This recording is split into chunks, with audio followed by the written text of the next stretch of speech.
우리 서로 한번 인사 나눕니다. 반갑습니다. 축복합니다. 안녕하세요.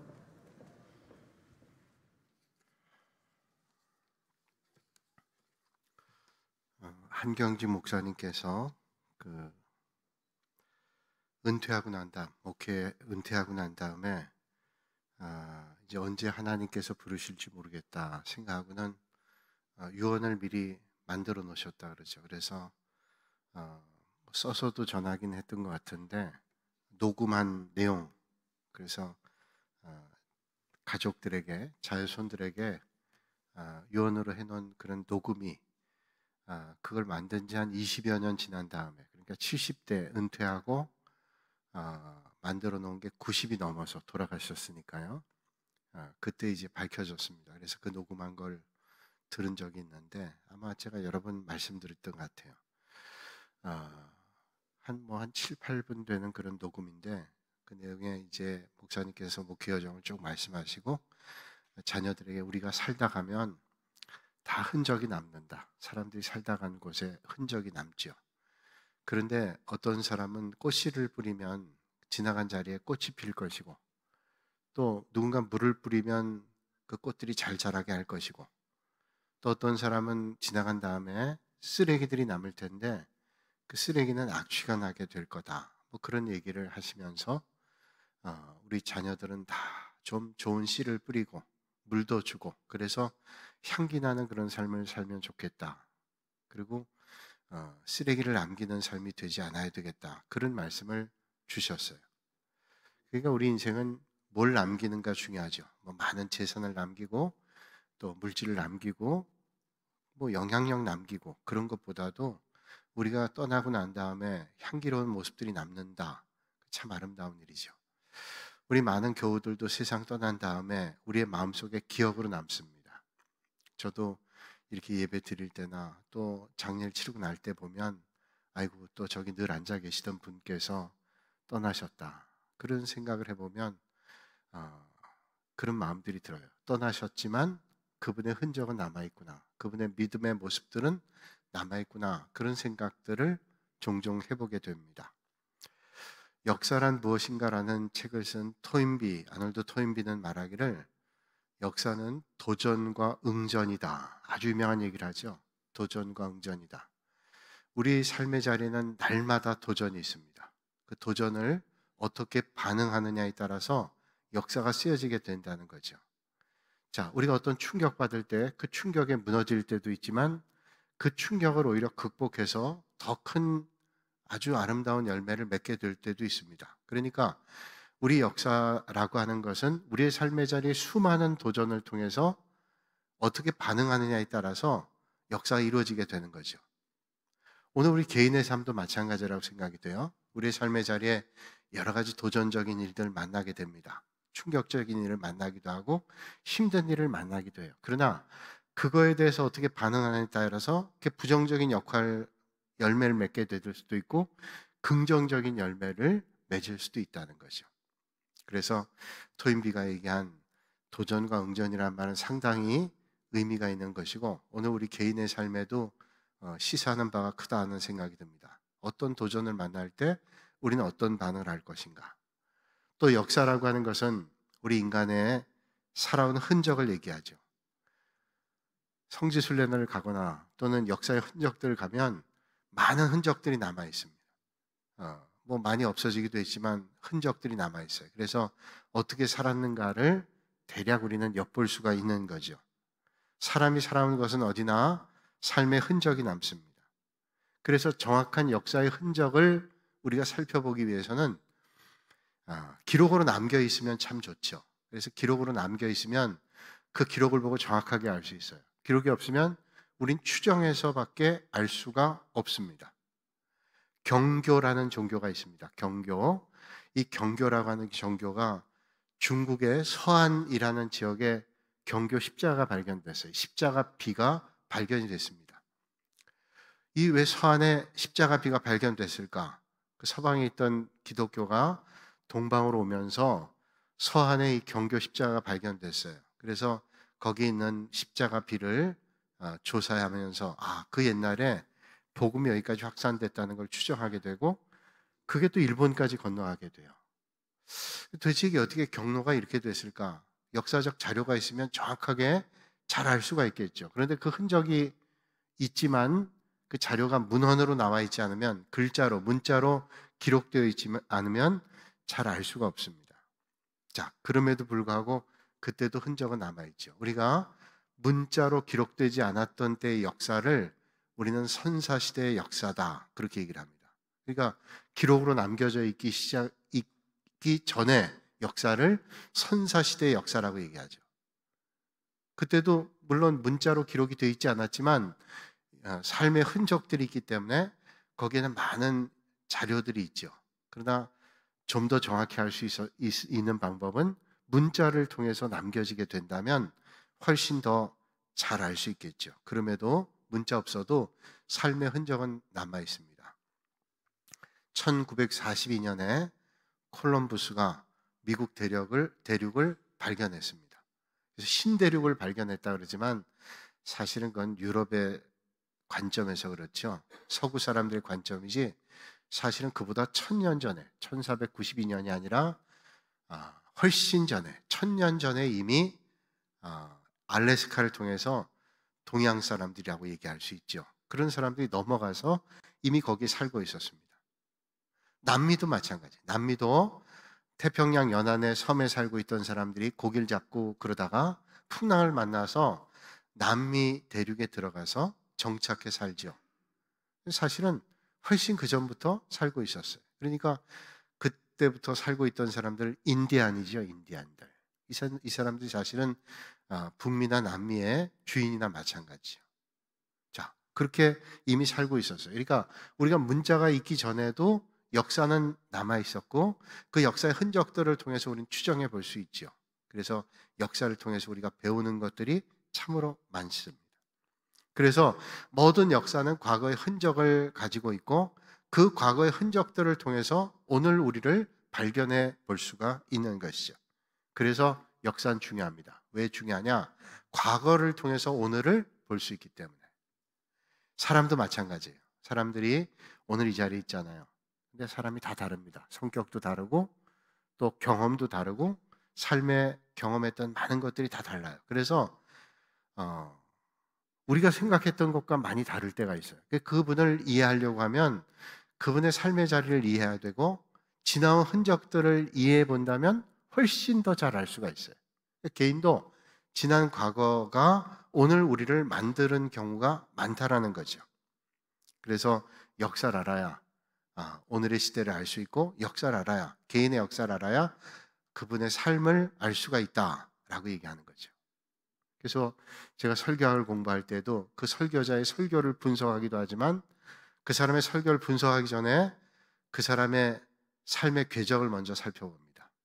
그 사람의 삶이 어떻게 진행이 됐는지, 그리고 그 학문적 배경이 어떻게 이루어졌는지, 그래서 그 설교가 어떻게 이렇게 전개가 됐는지라고 하는 것을 볼 때 아주 정확하게 볼 수가 있는 거죠. 그 사람의 개인적인 삶의 흔적이 없이 어떻게 그분의 지금 학문과 그 결과를 우리가 결론 낼 수가 있겠어요. 그러니까 그런 게 참 중요하다라고 하는 겁니다. 그래서 바울은 역사를 얘기하기를 우리의 본보기다. 옛날 성경에 보면 역사는 우리의 거울이다, 그렇게 얘기를 합니다. 지금 개역 개정판에는 본보기다, 그렇게 얘기를 하죠. 역사는 우리의 본보기다. 오늘 11절에 이렇게 말씀하고 있습니다. 그들에게 일어난 이런 일은 본보기가 되고 또한 말세를 만난 우리를 깨우치기 위하여 기록되었느니라 말씀하고 있습니다. 자, 일어난 이런 일들이 우리에게 본보기가 된다 그러고 이 본보기가 말세를 살아가는 우리에게는 깨우침, 교훈이 된다고 말씀하고 있습니다. 오늘 본문 말씀은 어떤 말씀을 주고 있는가 하면 이스라엘 백성들이 광야 40년 세월을 겪었던 것을 말씀해 주고 있습니다. 여러분이 아마 짐작해서 알 수 있겠지만 오늘 바울이 고린도 교회 성도들에게 이런 말씀을 하는 거예요. 지난 이스라엘 백성들의 40년 그 역사의 본보기는 오늘 우리에게 어떤 메시지를 주는가? 말세를 살아가는 믿음의 성도들에게 어떤 메시지를 주는가? 더 나아가서는 그 이스라엘 광야 40년이 오늘 이 믿음의 성도들에게 어떤 메시지를 주는가를 말씀하고 있습니다. 그러니까 그때 그 사건으로 끝난 게 아니라 오늘 우리에게 본보기가 되는 말씀이다.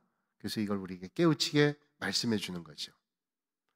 오늘 6절에 이렇게 말씀합니다. 이런 일은 우리의 본보기가 되어 우리로 하여금 그들이 악을 즐겨한 것 같이 즐겨하는 자가 되지 않게 하려 함이니. 자, 이스라엘 광야의 40년이 본보기가 되는 것은 먼저 뭐냐? 그들이 악을 즐겨했어요. 그러니까 그 악을 즐겨한 자가 우리는 되지 않아야 된다. 저들처럼 살면 안 된다 라고 하는 것을 본보기로 말씀해 주는 거죠. 또 우리에게 이런 가르침을 줍니다. 11절과 12절 말씀 보면, 자, 그들에게 일어난 이런 일은 본보기가 되고 또한 말세를 만난 우리를 깨우치기 위하여 기록되었느니라 말씀했죠. 그런즉 선줄로 생각하는 자는 넘어질까 조심해라. 자, 저들이 이스라엘 백성들이 광야 생활 보면서 우리가 늘 깨달아야 될 것은 늘 경성하고 돌아보고 조심해야 된다는 거예요. 아, 내가 이쯤 하면 됐다. 그때가 조심해야 되는 거예요. 선 사람은 넘어질 수 있습니다. 앉아있는 사람은 넘어질 일이 없지. 엎드려 있는 사람 넘어질 일이 없습니다. 그런데 언덧 섰어요. 그런데 선줄로 생각한 사람이 넘어질까 조심하라는 말은 항상 깨어있지 않으면 안 된다는 것을 말씀해 주죠. 고린도 교회 성도들에게 오늘 우리에게 주시는 말씀입니다. 그러면 이스라엘 백성들의 40년 광야 생활의 역사가 우리에게 어떤 본보기를 주고 있기 때문에 말세를 살아가고 있는 고린도 교회 성도들에게 오늘 우리에게 경고 또 경계가 되는 메시지를 주고 있는 걸까요? 자, 오늘 먼저 본문 말씀에 이스라엘 백성들의 광야 40년을 다시 한번 돌아보게 말씀하시죠. 이스라엘 백성들을 흔히 얘기하기를 선민이다 그렇게 얘기합니다. 선민이란 말은 많은 사람 가운데 택함 받았다라고 하는 거죠. 택함 받은 백성들. 오늘 우리도 어떤 면에서는 하나님의 은혜로 택함 받았어요. 여러분은 어떻게 주님 앞에 나오셨는지요? 어떤 분은 육신의 질병을 만나서 그 질병의 곤고함 때문에 하나님의 은혜를 만난 적도 있어요. 어떤 분들은 누군가 예수 믿는 사람을 통해서 예수님을 만난 분도 있습니다. 어떤 분들은 좋은 믿음의 사람을 보고 아, 나도 저런 삶을 살아야 되겠다. 그런 영향을 받고 교회에 나온 분도 있습니다. 어떤 사람은 그저 부모님들이 예수 믿어서 그런 믿음의 자리에 있다가 이 자리에 나온 분도 계세요. 뭐 아마 여러분들이 얘기한다면 뭐 수백 가지의 이유로 교회에 나올 때도 있었을 거예요. 사랑하는 사람이 세상 떠나는 과정에서 그 아픔을 겪으면서 절망감 가운데서 주님을 만난 사람도 있을 겁니다. 그렇게 하나님께서 우리를 불러주셨어요. 다 다르지만 하나님께서 우리를 택해 주셨어요. 내가 주님을 믿은 것 같지만 가만 생각하니까 하나님께서 나를 찾아오셔서 주님을 만나게 했어요. 신약성경에 보면 예수님께서 받은 병자를 만나시고 많은 사람들 구원한 것들이 그러죠. 주님께서 찾아가셔서 만나주십니다. 내가 만난 것 같은데 주님께서 나를 만나주셨어요. 그래서 우리를 믿어지게 했어요. 얼마나 큰 은혜인지 몰라요. 만약에 내가 그 모두 한 거라면 무슨 은혜가 되겠어요? 내 노력이지. 그런데 믿음은 얘기하기를 은혜라고 얘기해요. 내가 누구보다 더 했기 때문이 아니라 하나님의 전적인 은혜로 내가 믿음의 자리에 있고 오늘 예배 자리에 있다. 참 감사한 것뿐이라는 거죠. 택함 받았다는 것은 감사한 일입니다. 오늘 1절과 2절에 지난 광야 생활을 이렇게 말씀하고 있습니다. 우리 조상들이 다 구름 아래에 있고 1절 중반절입니다. 바다 가운데로 지나며 모세에 속하여 다 구름과 바다에서 세례를 받았고. 자, 구름과 바다를 얘기하죠. 이스라엘 백성들을 어떻게 인도하셨어요? 광야 생활할 때 하나님께서 낮에는 구름 기둥으로 밤에는 불 기둥으로 인도하셨어요. 주님이 얼마나 섬세하게 인도하셨어요. 여러분, 햇볕이 정말로 피할 길 없는 따가운 햇볕길에 우리가 길을 걷는다면 얼마 못 갈 거예요. 그런데 하나님께서는 친절하게 구름 기둥을 쫙 펼쳐주시고 그것도 그 수많은 사람이 갈 수 있는 그 구름 기둥을 펼쳐줬다는 걸 생각하면 정말 너무너무 큰 은혜죠. 또 밤에는 광야는 춥습니다. 또 맹수도 있고 어디로 가야 될지 갈 길이 보이지 않습니다. 그런데 하나님께서 불기둥을 세워서 따뜻하게 하시고 또 갈 길을 열어주시고 그렇게 하나님께서 인도하셨어요. 그러니까 친절하게 하나님께서 구름 기둥으로 불 기둥으로 이스라엘 백성들을 40년 동안 인도하셨어요. 뿐만 아니라 홍해 바다를 만날 때는 하나님께서 홍해 바다를 쫙 갈라가지고 성경에 말씀한 대로 마른 땅처럼 건너게 하셨대요. 여러분, 하나님께서 바다를 가르면 바다가 축축해가지고 그 속에 뻘이 나올 거 아니에요. 근데 하나님께서 언제 또 드라이를 준비하셔가지고 다 말리셔가지고, 이거 생각해 보세요. 하여튼 놀라운 일이잖아요. 하나님께서 그렇게 인도하셔서 우리를 그렇게 친절하게 가게 하신 거예요. 그걸 생각해 보면 지난날에 하나님의 그 인도하심을 우리가 보면 깨닫는 바가 많죠. 하나님께서 지난날 그렇게 인도하셨는데 그 주님을 의지하면 오늘 우리가 어떤 삶의 자리에 있다 할지라도, 우리의 미래가 어떻다 할지라도 그 하나님만 붙잡고 의지하면 되겠구나 라고 하는 사실을 깨닫게 하잖아요. 그래서 본보기는 우리에게 깨달음을 준다라고 하는 말씀이죠. 그래서 하나님의 특별한 보호와 인도하심으로 이스라엘 백성들이 광야 생활을 지내왔습니다. 그리고 광야 생활에 무엇보다도 힘든 일이 뭐냐? 먹을 게 없다는 거예요. 여러분, 광야에 무슨 먹을 게 있습니까? 농사를 짓기를 하나요? 먹을 걸 뭐 얼마나 챙겨갔겠어요? 먹을 걸 챙겨가도 얼마나 오래 갑니까? 당장 먹을 게 없잖아요. 그런데 광야길 들어서는데 하나님께서 날마다 천막 밖으로 나가면 먹을 걸 쏟아져 내려와요. 다 그날 먹을 거를 만나로 쏟아져 내려오죠. 사람들이 먹으면서도 이게 도대체 뭐야? 그래서 이것이 뭐냐라고 하는 게 만나잖아요. 이게 뭐냐 도대체? 하늘의 신령한 음식을 하나님께서 허락해 주시는 거예요. 또 먹는 문제뿐만 아니라 마시는 물의 문제도 큽니다. 그래서 마실 물, 여러분 더울 때, 힘들 때 물이 없다는 게 얼마나 힘든 일이에요. 제 군대에서 훈련 받을 때 여름에 들어갔는데, 아주 더운 여름 때입니다. 여름에 들어갔는데 뭐 육군 훈련소에 가면, 논산 훈련소는 그래도 시설이 잘 돼 있지만 저는 한 사단에, 전방부대 한 사단에 가서 훈련 받았는데 이게 물이 잘 안 나오는 거예요. 그래서 저녁 때 되면 씻어야 되잖아요. 그러면 대야에다가, 조그만 대야에다가 물을 한 바가지씩 줍니다. 그러면서 다 씻으래. 남기지 말고 다 씻으래. 남기려고 그랬어요, 내가. 남기지 말고 다 씻으래. 근데 그 물을 보는 순간이요, 얼마나 목이 말랐는지 제가 그걸 그냥 다 물을 마셨어요. 뭐 더러운 것도 없어요. 그냥 마시게 급해가지고 다 마셨어요. 그랬더니 그 제 부대 맡은 그분이 중위였는데, 그 부대장이 이렇게 다 했는데 제가 물이 없으니까, 야 너는 왜 물이 없어? 그랬더니 한 바가지 더 주더라. 그분이 알았어요. 절 먹고 있는 걸 알았어요. 그러더니 한 바가지 더. 근데 이상하게 이분이 저를 잘 봐주고 그러더라고요. 그래서 왜 그러나 했더니 나중에 끝날 때 얘기하더라고요. 내가 어느 교회 목사 아들이야. 그러니까 신학대학 졸업하고 온 저를 많이 배려해 준. 가만 보니까 유격훈련 가도 괜히 제 앞에서 왔다 갔다 하면서 힘드냐고. 그때 힘들다 그럴 걸. 그렇게, 그래서 참 감사하다 그런 생각을 했어요. 그러니까 여러분, 씻는 것보다 먹는 게 얼마나 힘들어요. 광야 생활 생각하면 제가 그때도 그 생각이 났는데, 광야에서 얼마나 힘들었을까. 마실 물이 없는데 얼마나 힘들었을까. 그러니까 하나님께서 반석을 또 쳐서 물을 쏟아지게 하시는 은혜, 그러니까 먹는 것도 마시는 것도 하나님께서 은혜 주셨어요. 그러니까 가는 것도 은혜요, 날마다 먹는 것도 은혜요, 그리고 날마다 마시는 것도 은혜요. 그냥 출발부터 모든 과정이 하나님의 은혜였다는 거예요. 그 반석이 오늘 성경 말씀하죠. 그리스도라. 구원자란 말이고 주님이시다. 그러니까 오늘도 반석 되신 주님을 의지하면 우리의 삶에 그런 은혜가 있다는 것을 말씀해 주죠.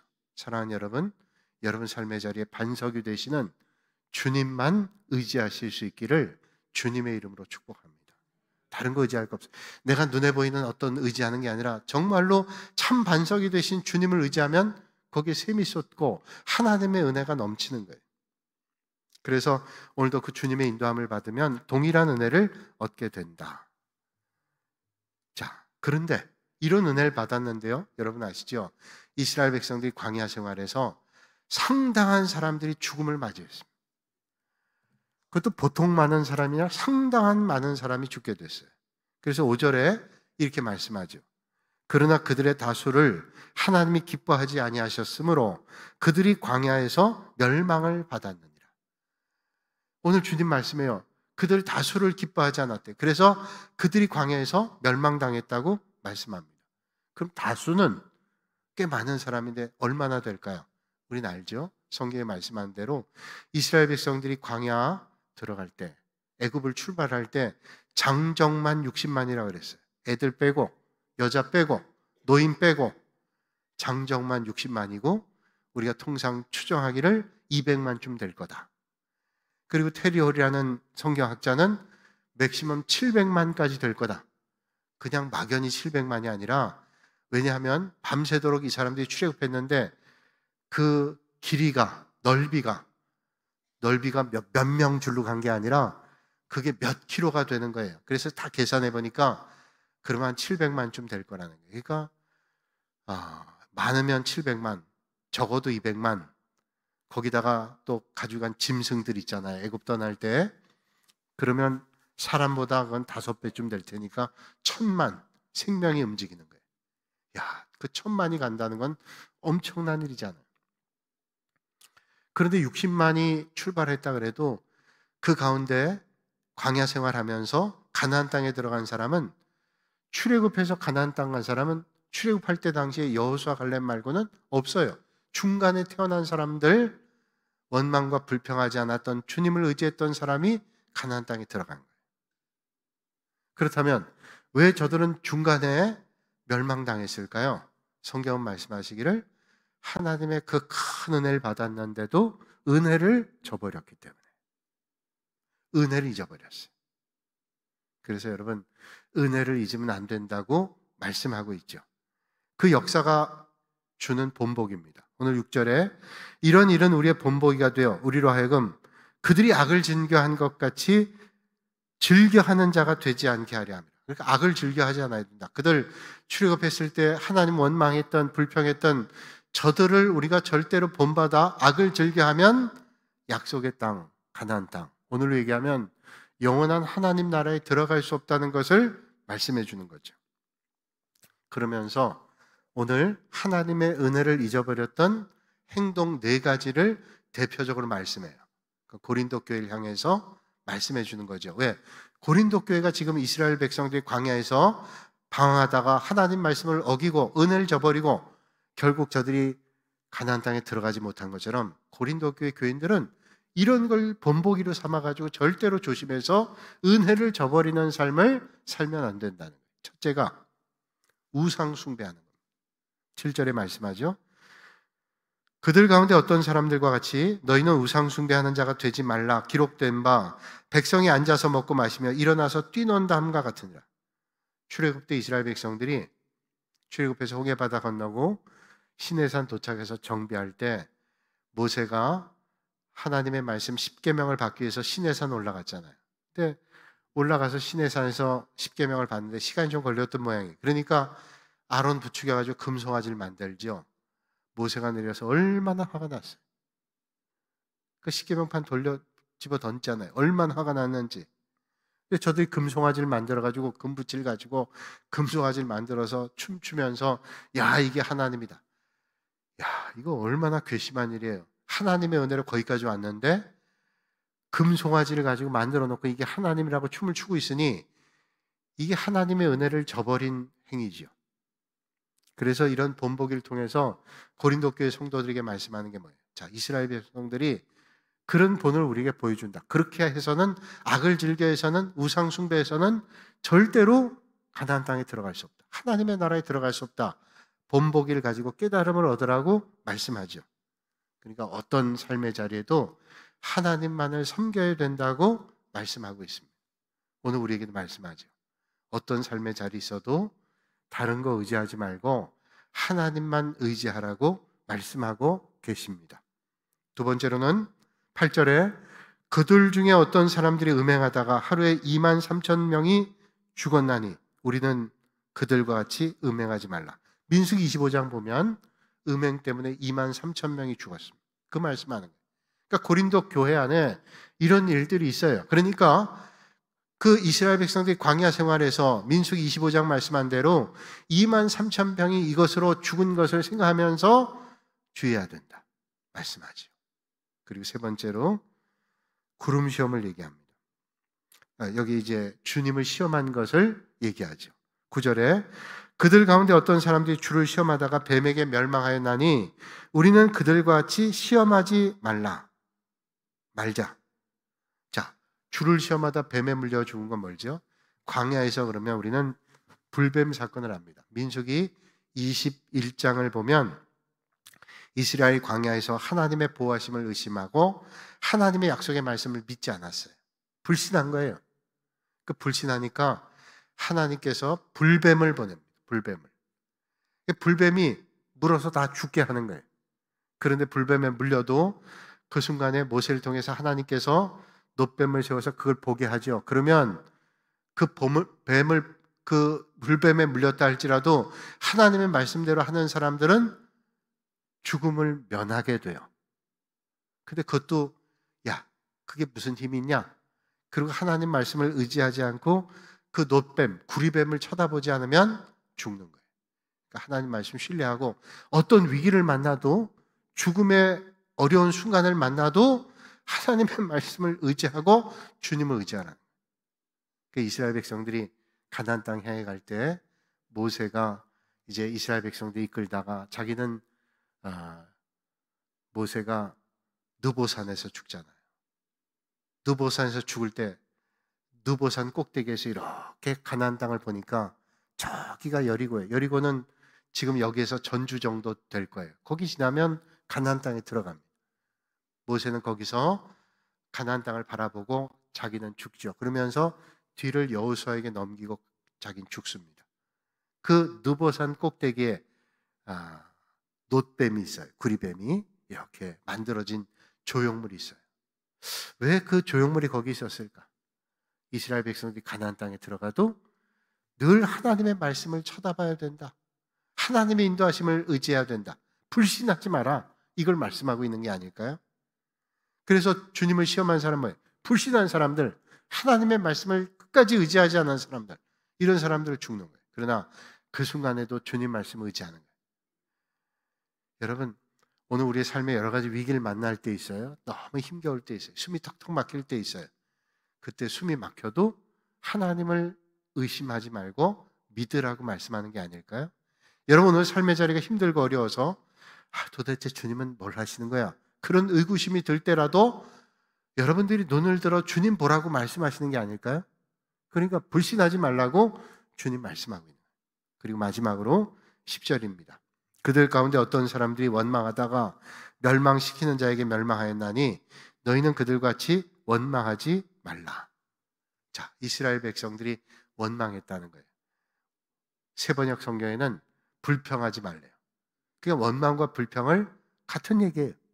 이스라엘 백성들이 은혜를 많이 받았잖아요. 은혜를 많이 받으면 어떻게 해야 돼요?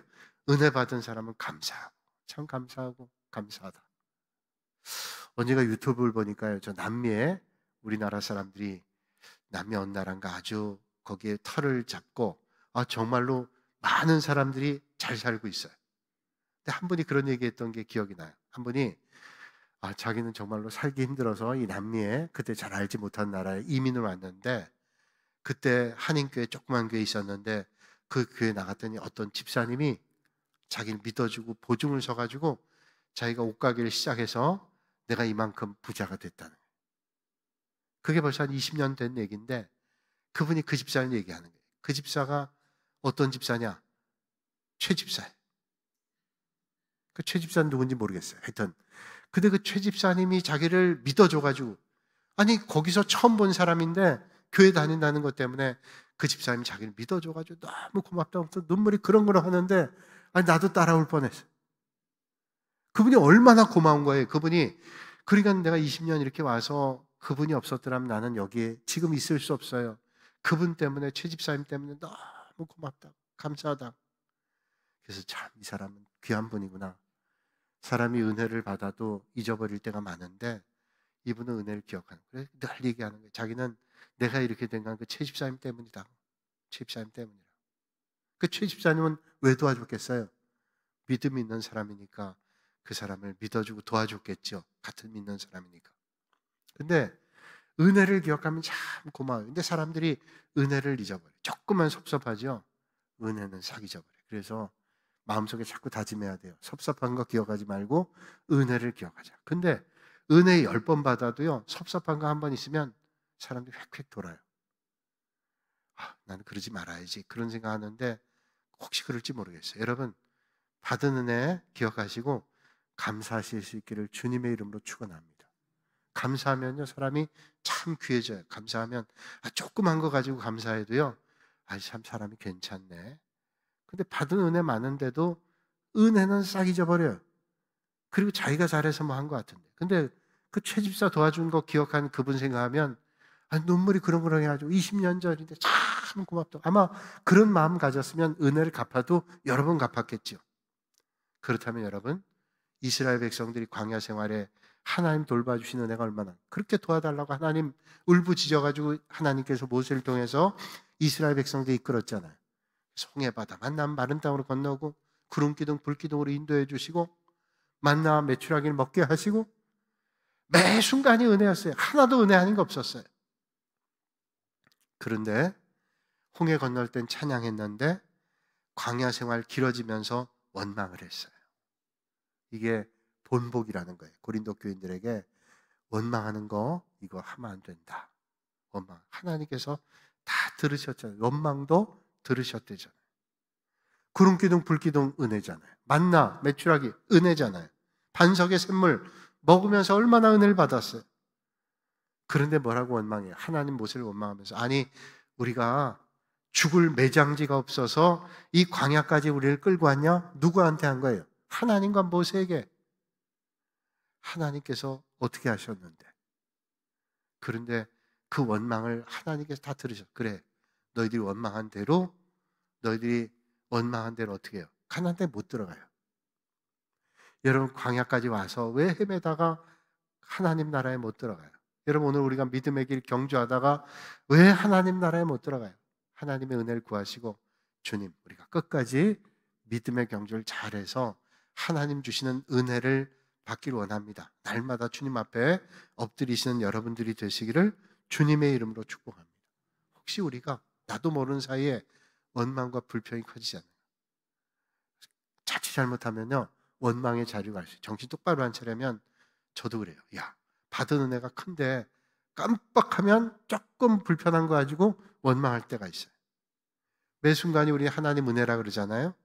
은혜로 살고 있는데 조금 어려우면 원망하고 있죠. 제가 가끔 하는 말씀 가운데 오래전에 책에서 봤는데 이게 아마 생명의 삶에 나왔던 아주 옛날에 나온 조그만 글이었어요. 인도네시아 어떤 섬에 사람들이 관광객이 많이 가는데 거기 온천이 아주 좋아요. 온천. 그런데 온천뿐 아니라 그 옆에는 바로 냉천이 있어요. 효능은 똑같은, 성분도 똑같은 냉천이. 그러니까 한쪽에서는 따뜻한 온천물이 나오고 한쪽에서는 냉천물이 나오니까 온천과 냉천을 왔다 갔다 하는 거예요.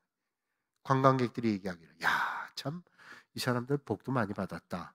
어떻게 온천과 냉천이 이렇게 다 나오냐고. 참 이 사람들 너무 좋겠다 그랬더니 가이드가 얘기하더래요. 근데 여기 사는 사람들은요 불평한대요. 그래서 관광객이 물었다면 왜 불평해요? 비누가 없다고.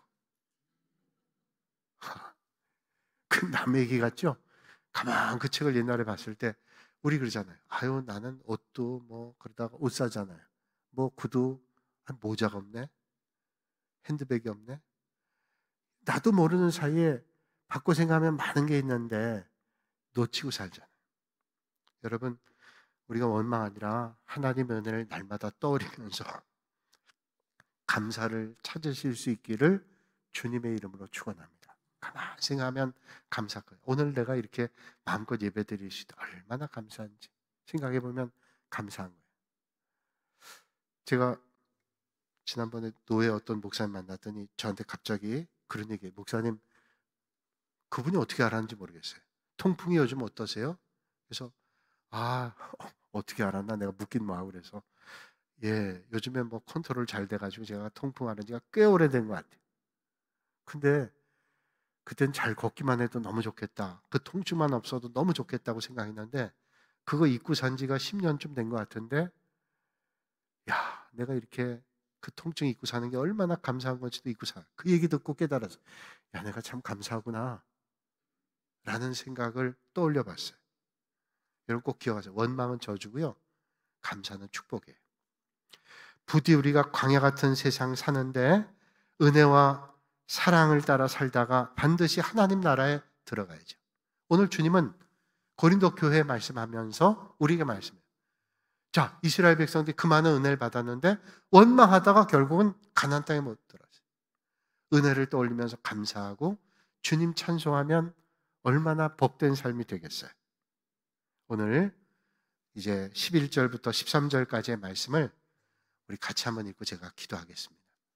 그들에게 일어난 이런 일은 본보기가 되고 또한 지위하여 기록되었느니라. 그런즉 선줄로 생각하는 자는 넘어질까 조심하라.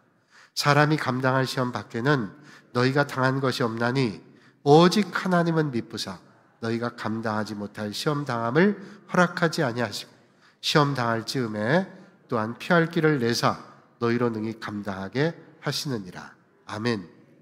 여러분 광야 생활 보면서 본보기에 우리는 그 하나님의 은혜를 기억하면서 깨달음을 얻고 오늘도 감사하는 여러분의 삶의 자리에 더 많은 감사, 은혜가 넘치시는 복 있는 삶이 되시기를 주님의 이름으로 축원합니다. 기도하겠습니다. 거룩하신 아버지 하나님, 오늘도 이 밤에 저희를 불러주시고 또 하나님께 예배드리게 하시니 감사합니다. 우리의 삶을 돌아보면 지난 날이 다 은혜고 감사인 것을 고백하면서 우리가 지난 날의 은혜를 떠올리며 더 많은 감사로 주님을 의지하여 하나님 뜻 안에 날마다 설 수 있도록 인도하여 주시고 감사를 찾고 발견하여 우리 입술에 감사가 넘쳐 하나님의 인도하심을 따르는 복 있는 삶이 되도록 주님 인도하여 주옵소서. 예수님의 이름으로 기도하옵나이다. 아멘.